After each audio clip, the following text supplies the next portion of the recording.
अस्सलाम वालेकुम viewers, welcome to my channel. और आज का हमारा टॉपिक होगा एरिथ्रोब्लास्टोसिस फुटालिस। पिछले टॉपिक में हमने RH ब्लड ग्रुप सिस्टम को डिस्कस किया था और ये जो आज का टॉपिक है ये एक डिज़ीज़ है एरिथ्रोब्लास्टोसिस फुटालिस, जो कि RH ब्लड ग्रुप सिस्टम के बिहाफ पे ही हम स्टडी करेंगे।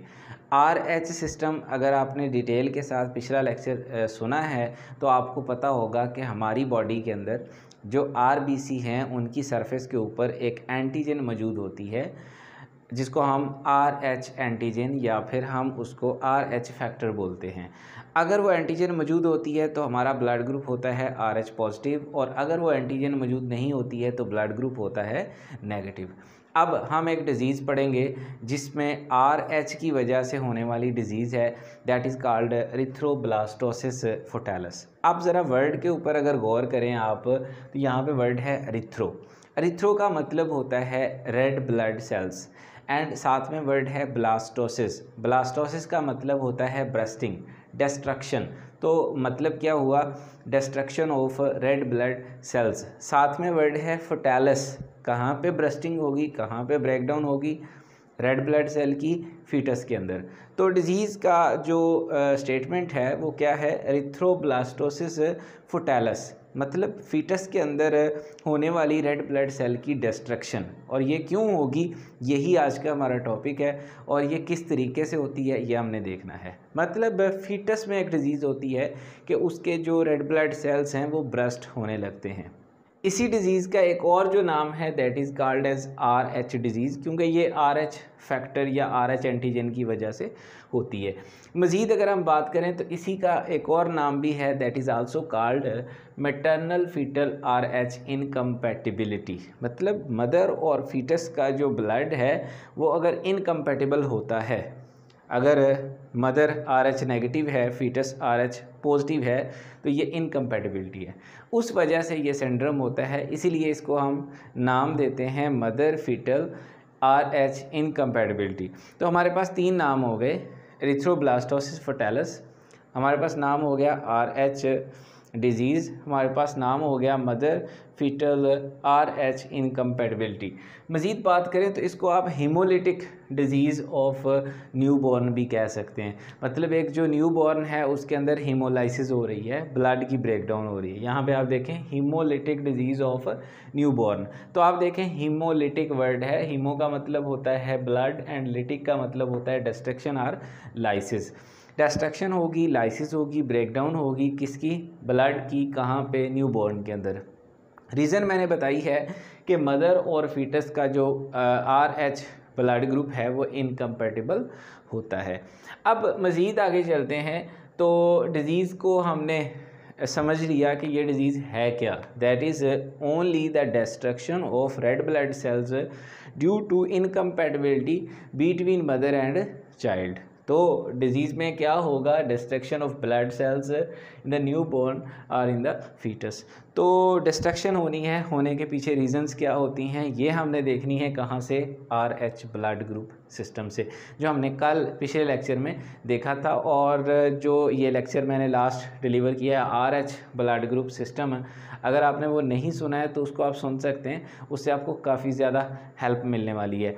और इसके साथ ही टॉपिक को मज़ीद आगे बढ़ाते वक्त एक रिक्वेस्ट है आपसे कि अगर आपने हमारा चैनल सब्सक्राइब नहीं किया है तो हमारे चैनल को सब्सक्राइब कीजिए, बिकॉज़ आपका सब्सक्राइब हमारे लिए एनर्जी का काम करता है और हमें बहुत ज़्यादा मोटिवेशन मिलती है। हम बात कर रहे हैं किसकी, RH ब्लड ग्रुप सिस्टम की। और मैंने पिछले लेक्चर में बताया था कि RH ब्लड ग्रुप सिस्टम जो है इसको तीन जीन्स कंट्रोल करते हैं, D, C और E। But gene D is most important hair. और दो तरह के RH ब्लड ग्रुप्स होते हैं, ब्लड ग्रुप पॉजिटिव होता है या फिर नेगेटिव होता है। अगर हम कहते हैं कि D एंटीजन प्रेजेंट था, due to this gene D, RBC की सरफेस पे D एंटीजन मौजूद था, RBC की सरफेस के ऊपर RH फैक्टर प्रेजेंट था तो ब्लड ग्रुप पॉजिटिव होगा। अगर RH फैक्टर एब्सेंट है, D एंटीजन एब्सेंट है तो ब्लड ग्रुप होगा नेगेटिव। अब सपोज़ कीजिए आपके पास जो पॉजिटिव ब्लड ग्रुप है वो फीटस का ब्लड ग्रुप है। लेट्स सपोज़ फीटस का ब्लड ग्रुप RH पॉजिटिव है। क्यों पॉजिटिव है? Due to the presence of D antigen. और हम कहते हैं मदर का ब्लड ग्रुप RH नेगेटिव है ड्यू टू द एब्सेंस और due to the non presence of D antigen. जो डिज़ीज़ हम डिस्कस कर रहे हैं ये मदर फीटल इनकम्पैटिबिलिटी है, और अगर D जीन प्रेजेंट होगा, D एंटीजन प्रेजेंट होगा तो हम कहेंगे RH पॉजिटिव है, और नहीं प्रेजेंट होगा तो RH नेगेटिव है। अब यहाँ पे हमने सपोज कर लिया है कि मदर का जो ब्लड ग्रुप है वो RH नेगेटिव है और जो फीटस है उसका ब्लड ग्रुप RH पॉजिटिव है। अभी इनकम्पैटिबल हो गया, एक तरफ पॉजिटिव है साथ में नेगेटिव है। During the second pregnancy RH disease में अकर, और जो ये चांसेस हैं RH डिजीज़ होने के या फिर एरिथ्रोब्लास्टोसिस फुटैलस होने के, ये सेकंड प्रेगनेंसी में होंगे। अब सेकंड प्रेगनेंसी में क्यों होंगे, फर्स्ट में क्यों नहीं होंगे, और ये डिज़ीज़ होगी कैसे, वो हम आगे चल के डिस्कस करते हैं। कंप्लीट मैकेनिज़्म समझाऊंगा। मेन बात मैं आपको यहाँ तक ये बता रहा था कि एरिथ्रोब्लास्टोसिस फुटैलस डिज़ीज़ जो है ये क्या होती है और इसको कंट्रोल कौन से फैक्टर्स करते हैं और ये क्यों काज होती है। तो अभी तक हमने समझ लिया कि ये एक फीटस के अंदर होने वाला रेड ब्लड सेल का डिस्ट्रक्शन है, और इस डिज़ीज़ के होने के पीछे मदर और फीटस का ब्लड का इनकम्पैटिबिलिटी है। फीटस का ब्लड RH पॉजिटिव है और मदर का ब्लड RH नेगेटिव है। अभी जो हमने यहाँ पे बात की है उसी को यहाँ पे आप अंडरस्टैंड कर सकते हैं। आपके पास ये एक फीटस की साइड है, ये आपके पास एक ब्लड वेजल, एक ट्यूब जिसको हम कहेंगे इसके अंदर मौजूद है, फीटस का ब्लड मौजूद है। फीटस ब्लड है, और फीटस ब्लड आप देखें ये ब्लड सेल्स मैंने यहाँ पे बनाए हैं। ब्लड सेल की सरफेस के ऊपर D एंटीजन भी मौजूद है। When D antigen is present, when RH factor is present, so you can say that is RH positive.